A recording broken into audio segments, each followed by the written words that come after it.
Hola, soy Trinidad McPherson y estamos en un nuevo Haciendo Ciudad con. En esta oportunidad nos acompaña Ana Sugranges.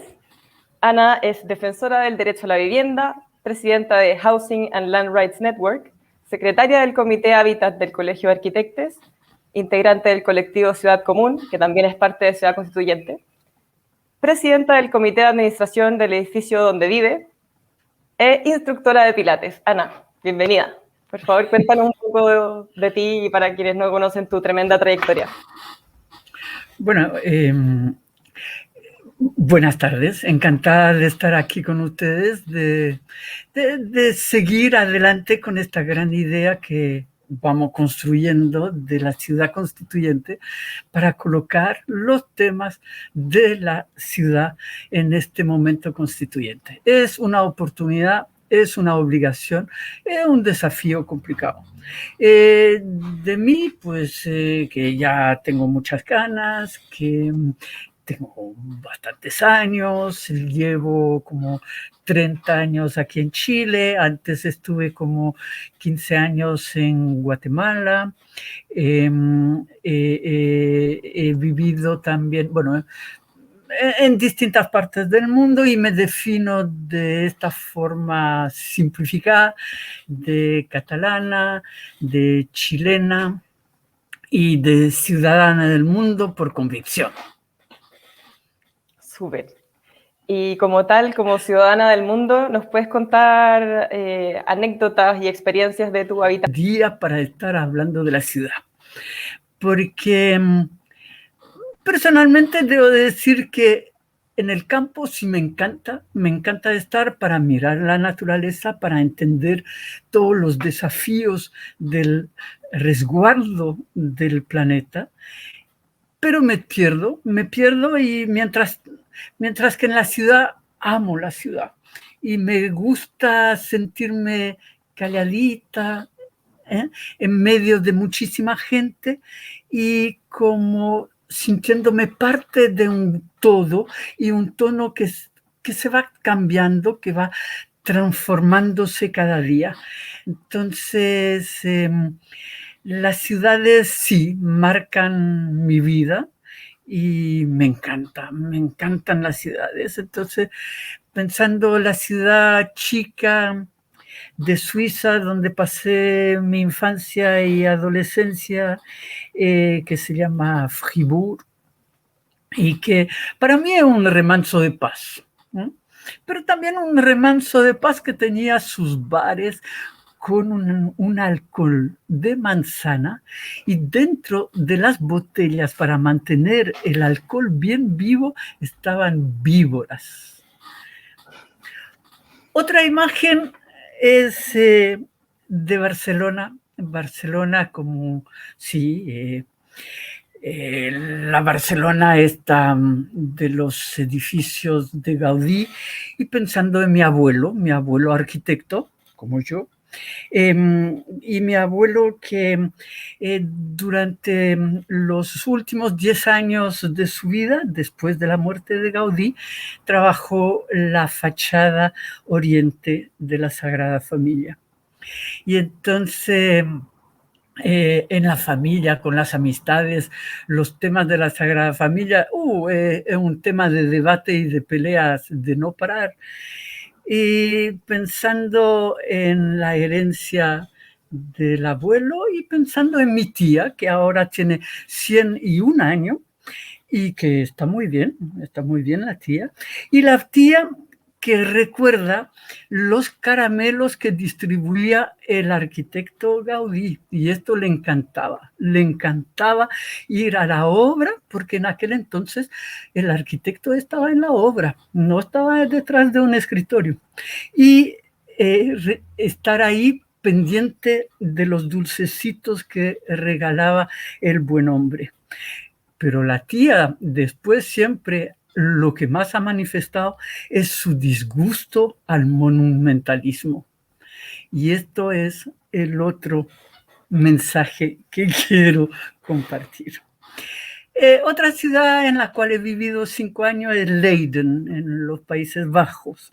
Y ahí lo que más me atrae de idea es el espacio público de los canales, y estos canales que tienen funciones tan distintas entre patinar en el invierno, por lo menos en aquel entonces, ahora ya cada vez con el cambio climático es más difícil que se congelen los canales, y remando en verano, y siempre todo el año el canal está referencia de caminata y de bicicleta, y que es como un eje conductor de la ciudad.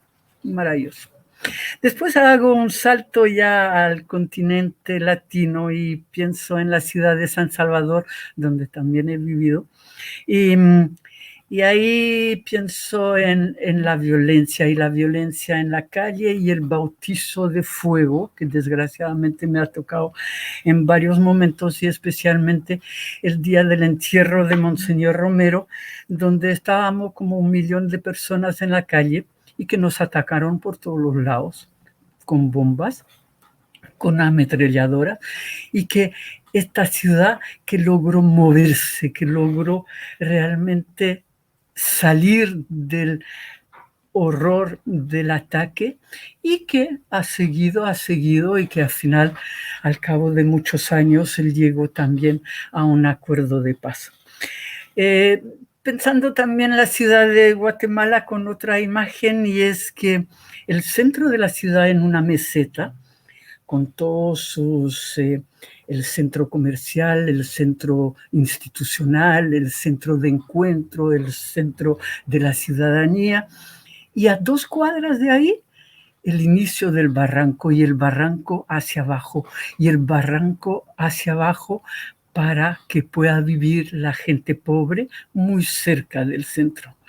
Y esta forma de excluir a los pobres hacia abajo, y así no hay ni siquiera que hacer un muro para esconder las limonadas, como se llaman. Y a través de los años y de muchas misiones habitacionales por el mundo, pues sí, pensando en ciudades más lejanas que me han tocado, no sé, pasearme en ciudades donde ni siquiera puedes leer el nombre de la calle, porque no, la letra no corresponde a nuestro mundo occidental, pensando que en Madras o en Bangkok, o bueno, en Mumbai, en Delhi, más o menos hay traducciones, y hay formas siempre de arreglársela con el inglés. Y estas ciudades donde todo la movilidad entre el rickshaw, o sea, el tuk-tuk, los trenes asiáticos, maravilloso. Pensando en las ciudades de África, donde me ha tocado varias veces moverme entre Bamako, Dakar, Lagos terrible, entre el calor y la humedad y la pestilencia, pero estas ciudades así tan llenas, tan complejas, tan llenas de contradicciones y de conflictos y excluyentes, desgraciadamente, como casi todas las ciudades. Pensando también en ciudades maravillosas del, no sé, Túnez, Cairo. Son ciudades así mágicas, pero tan complicadas también. Todo. Bueno, todas estas imágenes de ciudad como en el Día de la Tierra, para que me iluminan al pensar ahora como chilena el momento constituyente y la ciudad constituyente. Wow, qué entretenido viajar contigo, Ana, por todas esas ciudades. Y me detengo un momento para preguntarte sobre, mencionaste a propósito de la Sagrada Familia en Barcelona, el tema del monumentalismo. ¿A qué te refieres con eso? Que la ciudad no es un tema de monumentalismo, que la ciudad... Es que cuando vemos todavía ahora aquí en Chile la discusión sobre la estatua del general Baquedano, la ciudad no es un tema de monumento. La ciudad es un tema de personas, es un tema de encuentro, es un tema de conflicto, es un tema de poderes políticos, económicos, sociales que se cruzan y que hay que volver a rescatarlos y entenderlos como valores más patrimoniales, mucho más allá de un monumento. O sea, como pensando en el dinamismo de la ciudad, que nunca se puede entender como algo rígido, sino cambiante. Sí, porque, o sea, la fachada oriente, cuando estaba terminada justo antes de la guerra civil, después se podía haber quedado ahí y hacer de esto un gran parque, porque en esta parte de la ciudad de Barcelona no hay mucho parque, o sea, la ciudad cambia y por qué seguir con una especie de montaña que estaba pensada como una montaña de piedra y a final de cuentas es puro concreto. O sea, la ciudad no es el monumento. Claro, como yo conozco este tema como bajo el concepto de musealización del patrimonio, cuando, cuando se rigidizan estos espacios y dejan de ser para la comunidad, sino casi como postal y símbolo intangible, o sea, no intangible, sino intocable, perdón. Y bueno, y tú te has especializado sobre todo en temas de, bueno, el derecho a la ciudad, entendiéndola como la democratización de la ciudad, y has estado muy metida en el debate del Senado sobre integración social. ¿Cómo desde la perspectiva de los derechos humanos, que entiendo que también es un tema de tu especialidad, cómo entendemos desde la perspectiva de los derechos humanos la integración social? Bueno, tratemos primero de entender qué quiere decir integración social urbana. Okay, yo, yo creo que es un concepto bastante vago. Es un invento recién, yo no creo que tenga mucho más que unos 20 años, y yo me atrevería a decir que es la integración social urbana o la cohesión social, es un invento de discurso de los gobiernos para justificar los errores que ellos mismos o los gobiernos anteriores han creado. Entonces, hay situaciones graves de exclusión, de expulsión, de acumulación solo para un sector de la sociedad. Y entonces después viene un gobierno y tiene que hablar, proponer, hacer discurso de una integración social urbana. Pero no es nada más que un discurso, para mí no levanta mucho más que esto. Aquí en Chile el tema de la integración social urbana sí empieza a hacer ruido desde diciembre de 2018, cuando el gobierno, a través del Ministerio de Vivienda y Urbanismo, introduce al Parlamento un proyecto de ley y que está ahí desde hace más de 2 años y medio, y es un título espectacular, como un título de película, pero después vas a ver el contenido y el contenido no tiene nada que ver con la integración social y urbana. No tiene nada que ver. Tiene muchas propuestas distintas, variadas, pero todas más bien entendidas como una prolongación de esta misma tendencia de 40 años de seguir el mismo desarrollo urbano que favorece la élite y que subsidia a los pobres. Y yo creo que lo que hemos visto a partir del 18 de octubre de 2019 es que esta forma de hacer ciudad ya no puede ser.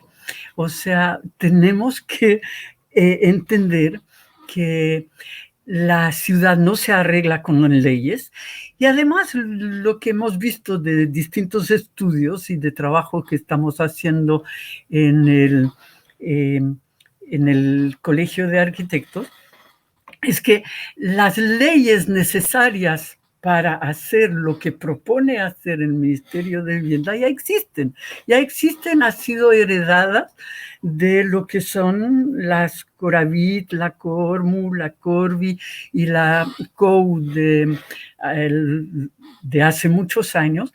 Son leyes que existen, pero que lo que falta es una voluntad política para hacer integración social urbana. Y entonces, ¿y por qué hay que hacerla? Porque de forma u otra tenemos que revertir la segregación socioespacial, revertir la desigualdad territorial que, bueno, es muy histórica en el caso de casi todas las ciudades del mundo, pero aquí especialmente por estos 40 años de políticas urbanas neoliberales que profundizaron aún más las tendencias de segregación seculares. Entonces, todo esto, como podemos ver, nada tiene que ver con los derechos humanos, nada. Entonces, no sé, en pocos minutos tratar de explicar ¿cuál es la diferencia entre un discurso de integración social y lo que son los derechos humanos? Pues, para los derechos humanos, primero entendamos qué es esta lucha de siglos. Algunos pretenden que esta lucha emancipadora existe desde Pablo Tarso, o sea, de los tiempos del primer siglo. Eso es una lucha de la humanidad hacia la dignidad, hacia su valoración como seres humanos y su forma de convivencia. Es como esta tradición aymara y quechua del buen vivir, o sea, las comunidades humanas buscan emanciparse e ir mejorando su calidad de vida. Por supuesto, como es difícil, porque a la vez que somos soñadores y aspiradores de justicia, somos brutos, somos conflictuosos, somos agresivos, somos excluyentes. Entonces, todo esto es complicado, pero es parte de esta historia de ir construyendo los derechos humanos. Los derechos humanos entonces se construyen en muchas dimensiones. Primero están los grupos que van expresando nuevos derechos. Pensamos, por ejemplo, lo que fue o lo que es todavía el derecho en construcción de las mujeres. Tomó 150 años, con cuántas vidas de por medio, cuánta gente en la cárcel, cuántas mujeres encarceladas o que han sufrido traumas por esta lucha. Esto son procesos muy, muy, muy largos de ir precisando desde la sociedad los derechos. Después está la dimensión de la lucha en la calle para exigir ante el Estado el reconocimiento de estos derechos.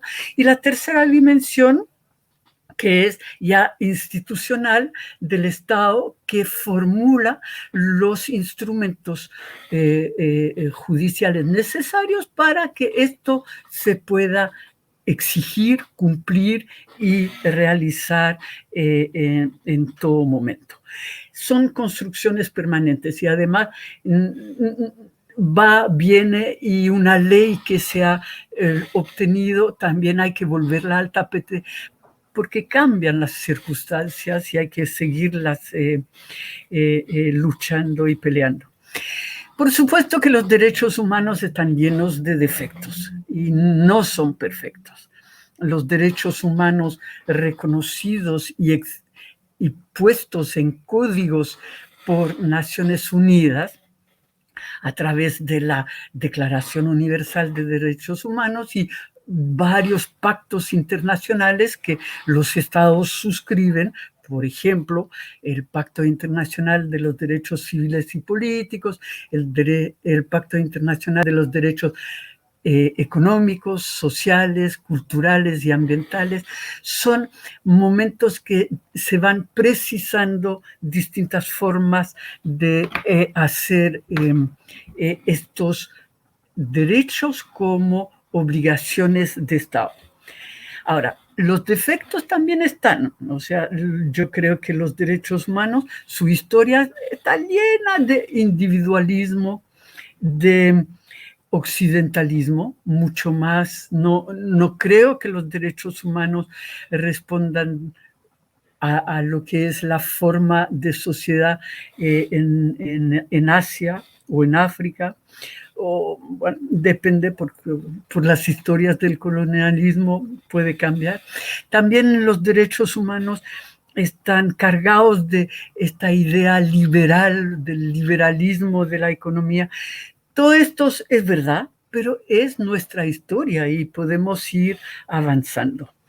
En lo que nos concierne de la ciudad y del hábitat, sí, tenemos unos derechos muy concretos, por ejemplo, el derecho a una vivienda adecuada, que es una precisión de la Comisión del Comité de Derechos Económicos, Sociales, Culturales y Ambientales, que en 1991 precisa cuáles son los atributos de este derecho.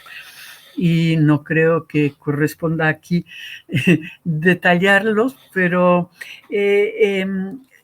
pensemos que son derechos que se pueden interpretar de muchas formas. Si escuchas, por ejemplo, los periódicos y la derecha en Chile, te dirán que el derecho a la vivienda es este derecho de toda la familia a 4 paredes, un techo y un título de propiedad.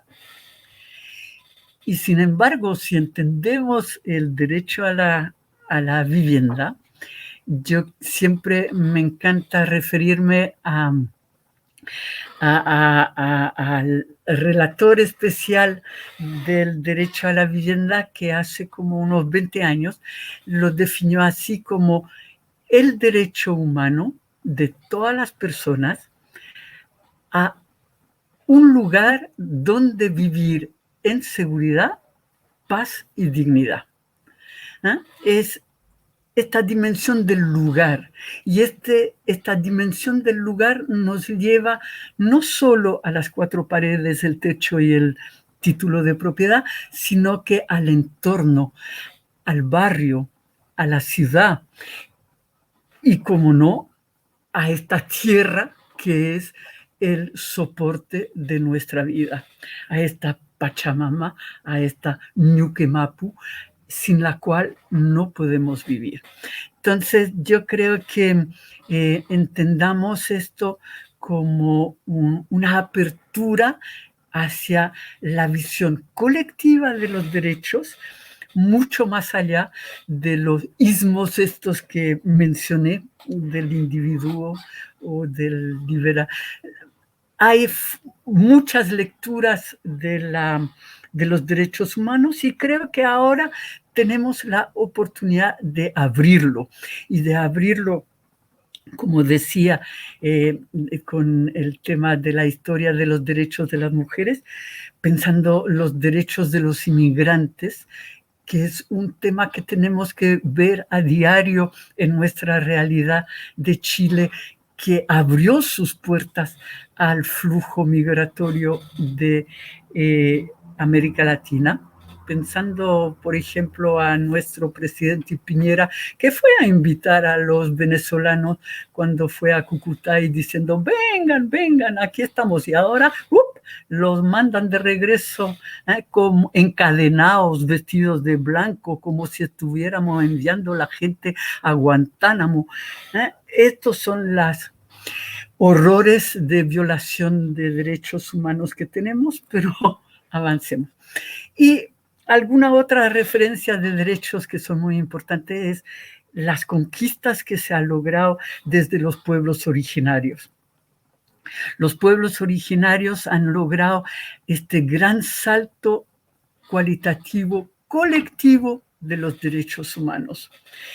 Y creo que nosotros desde las ciudades estamos haciendo lo mismo, mucho más lento que los campesinos. Los campesinos son mucho más ordenados que nosotros,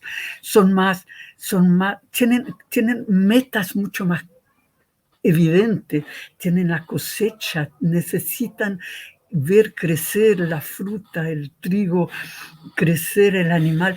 Nosotras ahí en las ciudades lo tenemos más nebuloso, pero la lucha que han dado las organizaciones campesinas con la soberanía alimentaria, yo creo que lo tenemos que aprender y aplicar en la construcción del derecho a la ciudad. Y claro, y como qué distinto cuando distinguimos, por ejemplo, estas definiciones que decía recientemente, que una se siente muy rígida, cuantitativa, como que podría ser un Excel, un checklist, y la otra habla de cualidades, habla de multidimensiones. Entonces, como lo que decías tú misma la otra vez sobre estos temas de la ley del Senado, ¿cierto? Que ya no es tanto lo que nos interesa en este streaming, pero que en la letra chica están las reales intenciones, y eso, yo soy arquitecta también, pero entendiendo cómo funciona y cómo se escriben las leyes y el derecho, al final en esa sutileza está como la real materia de dónde está puesto el acento y la importancia, y creo que se siente muy fuerte como el modelo económico, y en este momento es político-económico porque calza, ¿cierto? Este presidente que es empresario,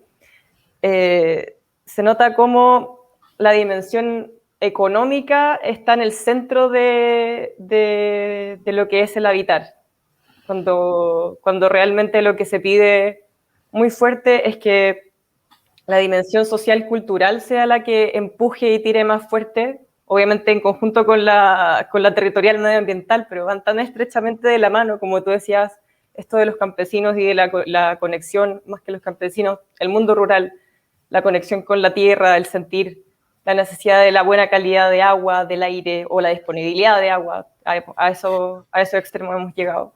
Entonces, ¿cómo ante la oportunidad del proceso constituyente instalamos de vuelta o avanzamos hacia poner en el centro esta función social tanto de la ciudad, del territorio, etcétera? Entonces, pensemos el momento constituyente y la ciudad. Yo creo que si tenemos esta oportunidad, muchas veces nos preguntamos, ¿está la ciudad en el debate constituyente? Y uno podría decir no, porque no es una palabra, nadie en la calle está gritando por la ciudad. El derecho a la ciudad es una abstracción que no cruza directamente las demandas sociales. La ciudad, sin embargo, está porque las demandas sociales vienen de la ciudad. Es la convivencia de la gran mayoría de chilenas y chilenos en la ciudad la que está articulando estas demandas. Además de muchos seminarios y encuentros que hemos realizado en estos últimos meses sobre la ciudad en procesos constituyentes de América Latina, lo que vemos es que la ciudad técnicamente está muy, muy poco en los textos constitucionales, y posiblemente también porque la mayoría de las constituciones de América Latina eran del siglo XX o más antiguos todavía, y en donde el tema de la ciudad no era tan evidente como lo estamos viviendo ahora. O sea, yo creo que en Chile lo que tenemos es esta oportunidad de avanzar mucho más, más que otros países de la región, para entrar a qué quiere decir la ciudad en este momento. La ciudad tenemos que distinguir, o sea, no estamos hablando de la ciudad únicamente la dura, no estamos hablando de la masa de concreto que se construye, ni de la calle, ni solo de toda la infraestructura y de toda la movilidad y de todos los sistemas de transporte. Estamos hablando de cómo colocar el espacio de la gente, cómo colocar la polis entendida como este espacio de encuentro y de conflicto entre distintos poderes. Tenemos que pensar qué tiene que ver esto en este momento constituyente. Algunas lecciones rápidas que intento pasar. ¿Es importante la Constitución? Sí. Sí, es importante la Constitución porque a final de cuentas será como la radiografía de un acuerdo de sociedad de un momento. Pero no será más que esto y será también, desgraciadamente, un papel y un papel que se puede mojar, para no decir que sea un papel mojado. Por eso que lo más importante de este proceso constituyente no es tanto la letra que va a entrar a la Constitución, sino que es la capacidad que tendremos todos, en darle seguimiento a los compromisos que ahí se van a precisar. Vamos a tener que estar encima de los y las políticas porque para ver qué van a hacer, cómo van a deformar y cómo van a tergiversar estos acuerdos. Y de ahí la importancia de meter en el texto, por supuesto, la mayor cantidad posible de derechos. Y hay que explicitarlos. Por ejemplo, el derecho a la vivienda, que no está en la Constitución de Chile, pero tantos otros. Es importante que estén escritos porque vamos a poder recurrir y exigir que se haga.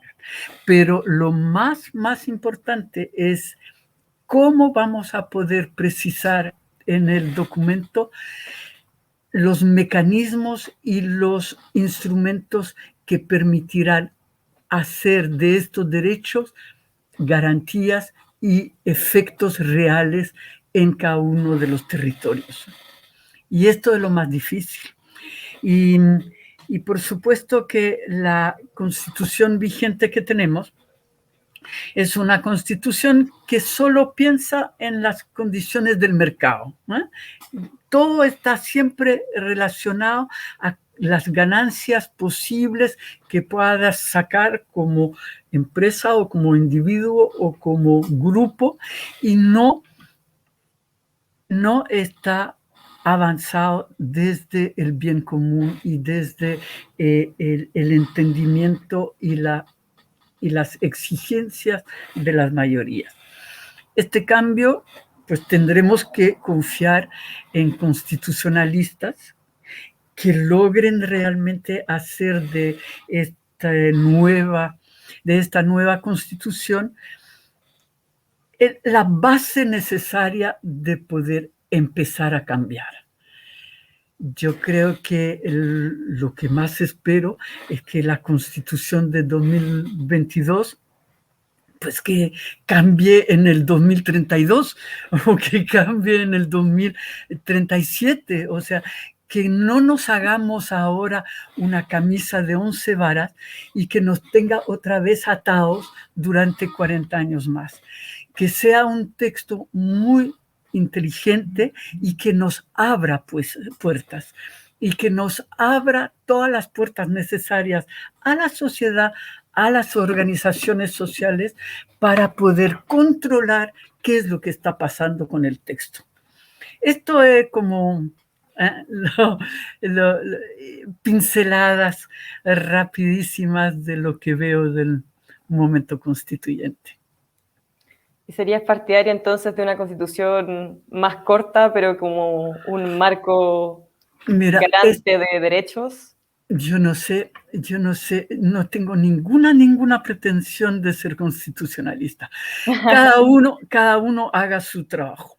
Nosotras que somos arquitectas y que estamos relacionadas con la gente, porque es nuestro oficio, tenemos un oficio muy técnico, pero al final de cuentas muy, muy relacionado con la expresión de la demanda de condición de espacio de la sociedad en el territorio. Entonces, hagamos nuestro trabajo y expliquémosles a los señores y las señoras constituyentes qué es la ciudad, porque no les cuesta entenderlo. Pero yo creo que vamos avanzando poco a poco y que será posible, largo, corto, y que sobre todo logremos modificar lo que se llama la función social del derecho de propiedad. Si vemos la Constitución vigente, estoy buscando el libro, pero no lo tengo ahora a mano, entonces es el artículo 19, el número 24, en donde tenemos una descripción en 3 páginas para explicar cuáles son las condiciones de compensación económica en caso de una expropiación. Pero esto para nosotras y nosotros no es la función social del derecho de propiedad. El derecho de propiedad tiene limitaciones y tiene limitaciones impuestas por la tierra, por la Ñuque Mapu, por el resguardo que le debemos a esta base común que nos une. Y para esto tenemos que volver a pensar el derecho de propiedad. Lo vamos a mantener, obvio, después de 500 años de derecho a la propiedad en América Latina, no se va a votar, no se puede. Los atavismos de sociedad están vinculados a la propiedad. Tenemos aquí un departamento que es maravilloso y es de propiedad y difícil renunciar a él, pero lo que sí tenemos que repensar más bien los defectos que se crean alrededor del derecho de propiedad cuando se especula con él. En vez de hacer del derecho de propiedad un apoyo a la construcción del bien común, se hace del derecho de propiedad una especulación para el interés individual. Y estos son los límites que tenemos que denunciar y superar. ¿Y cómo se pueden superar? Pues se superan revisando el derecho de propiedad a través de estos derechos económicos, sociales, culturales y ambientales, que son los acuerdos de todas las sociedades del mundo para precisar el derecho a la educación, el derecho a la salud, el derecho a la vivienda, el derecho al agua y al saneamiento y tantos otros que son estas posibilidades de pensar el bien común por encima de lo que yo quiero. ¿Más o Bueno, menos? ya estamos, no, súper bien. Estamos más o menos en el tiempo, pero por eso te quería dejar unos minutos abiertos por si querías cerrar con alguna otra idea, algún otro aporte. Bueno, yo creo que retomando como entramos con el tema de la integración social y urbana, yo creo que ahora estamos trabajando en estos días con el Colegio de Arquitectos y el Comité Hábitat. Estamos trabajando unas propuestas muy concretas de cómo hacer una pistas de integración social y urbana, y no con una ley, sino que con intervenciones concretas, actuaciones en el territorio que nos permitan revertir la segregación socioespacial y la desigualdad territorial. Y todo esto es posible y lo podemos hacer renovando barrios que están degradados y en acciones centradas sobre la ciudadanía, sobre las mujeres, los hombres, los niños, las personas mayores. Todas podemos hacer unas actuaciones muy concretas porque disponemos de todo el marco legal necesario para hacerlo. Podemos hacer, repensar la reconversión de paños de ciudad que están inutilizados o que han tenido una función que ya no tiene sentido, como de la infraestructura de producción industrial o de lo ferroviario. O sea, hay muchos espacios que podemos reincorporar a la ciudad. Pensemos también de cómo consolidar las áreas habitacionales de hecho. Yo creo que esta definición de las áreas habitacionales de hecho es como la más decente. No son los campamentos, no son las tomas, no son los asentamientos precarios. Hablemos de las áreas habitacionales de hecho, las que la gente hace porque no tiene más alternativa que hacerla. Entonces, hay posibilidades reales de ver estas áreas de la ciudad y de convertirlas en parte del estatuto de la ciudad. Y esto con una fórmula que también pues está ya casi acordada en una ley con la radicación con urbanización. Pensemos también de las posibilidades de la remodelación radical de algunas áreas inviables de la ciudad, porque también las hay, en donde no queda más remedio que hacer un plan maestro general y redefinir totalmente las formas de vivir en esto.